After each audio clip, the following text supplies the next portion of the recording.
You really hurt your shoulder, your rotator cuff, and it kind of changed the way you thought the remainder of your life would go. It really did. I wanted to first say, though, my desire to do this started much younger. When I was 19 years old, I started when I was 17 at what I'm doing. So I've been doing it for 45 years. And I was obsessed with helping people, and I worked extremely hard, and had a lot of grace in my life. So I got access to some amazing athletes, and I got great results and some CEOs. And then at 19, Megyn, I found myself at a place, you know, that part of your brain that's kind of the fight or flight part, the kind of survival part. I didn't know how to manage that. I had a tough childhood. And so my brain suddenly started to say, well, maybe I'm in this position at this young age because I'm going to die young. I'm successful now because I'm going to die young. And even though intellectually I know that was insane, I even started having dreams about it, obsessing about it. And I thought it would be cancer, not some easy thing like hit by a car, welted away from cancer.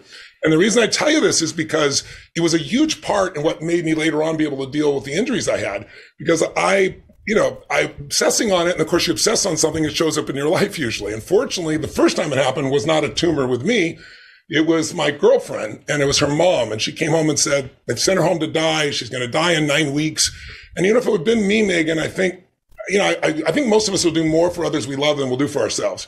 If it had been me, I'd probably have gone into fear. But instead, it's like, wait a second, there are thousands of people that have been in stage 4 cancer and turned it around in their life today.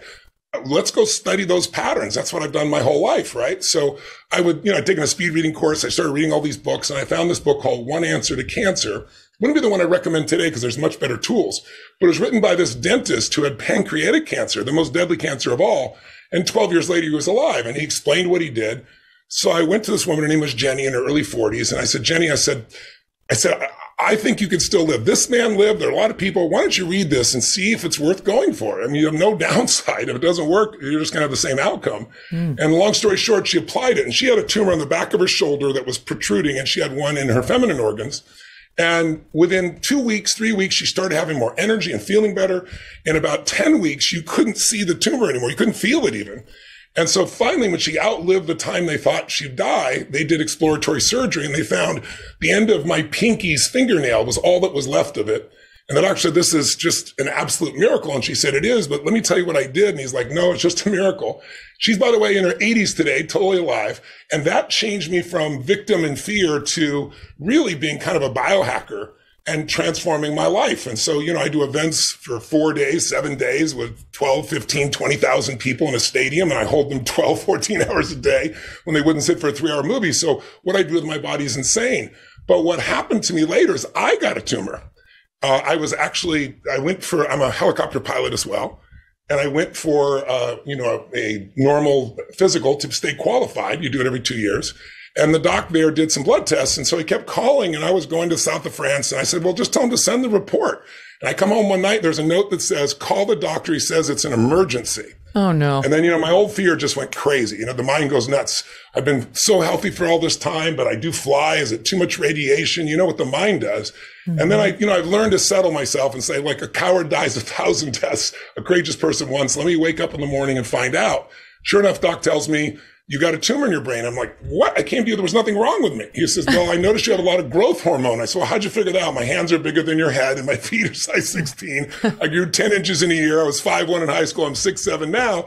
Oh. And he said, well, all I want to tell you is you have a pituitary tumor. You need to come in immediately for surgery. When I asked the prognosis, he said, well, I have to tell you honestly, you can die. It's not an easy surgery, but you're not likely to. But your, hormonal system will not be the same, and you probably have a lot less energy. And I was like, well, I'd love to get a second opinion. I'd seen the Mayo Clinic studies, saying everyone should get one. And so long story shortened, I went off trying to forget about this. And of course, the mind didn't let you do that. Came and did it, found out I had the tumor, and then decided to try a different approach, a biochemical approach. And I saw this top doctor in Boston, and he said, don't do the surgery. That's crazy. He said, you go to Switzerland twice a year, take this injection. I have something called gigantism. And he said, your heart valves won't get too big and you won't die. And I said, but my heart valves are normal. And he said, yes, they are. And I said, well, then why would I do this right now if I've had this for 10 years and I'm normal? He said, well, just to be certain. And I said, well, there's a price to certainty, right? What if the drug has side effects? And which, by the way, this man was the sweetest man. He goes, the baker wants to bake, the surgeon wants to cut. I want to drug you. He said, but you're right. You do have that option. So I went to 6 other doctors. The last one said to me, Tony, you recover from basically 2 marathons in a weekend like no one I've ever seen. And he said, I know bodybuilders that pay $1,200 a month to get the growth hormone you have. So that was when I'm 32. I'm now 52 or 62, I should say. And in 30 years, I've monitored and I don't have a problem. So these things affected my psychology. So when I finally had this piece you described, being an idiot going down the side of a mountain with chasing a 22-year-old professional snowboarder and discovering I didn't have that ability, the wreck was pretty bad. I thought I broke my neck. It was so painful, but I Okay, but just for the record, not as dumb as roller derby, but go ahead. Were you doing a story, Megyn? Is that how you do it? Yes, I do have that as an excuse. Well, I was going to say, I can't imagine you just doing it for fun. I was doing it for fun, so I would still say idiotic. But the bottom line is I've lived with pain 0 to 10. It was a 9, Megyn. I mean, I couldn't sleep. The nerve pain was so bad. So you go to your doctors, and I went to 4, surgery. I always ask, what's the prognosis? Well, you may not be able to lift your arm above your shoulder. It could tear again. And how long does it take to rehab? 4 to 6 months. So I'm like, picture me with one arm trying to do a seminar for 12 hours a day. So I asked about stem cells because, as you know, I've worked with some of the greatest of all time in a variety of sports, great GOAT athletes. And some of them, like Cristiano Ronaldo, he's supposed to have 3 months of recovery. It was 2.5 weeks with stem cells. But all the docs said, no, they don't work. They won't make this happen.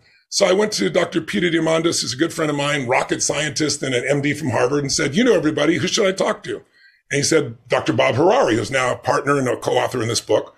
He's one of the people that discovered stem cells. He said, Tony, at your age, your stem cells drop off the cliff. I was 53 at the time.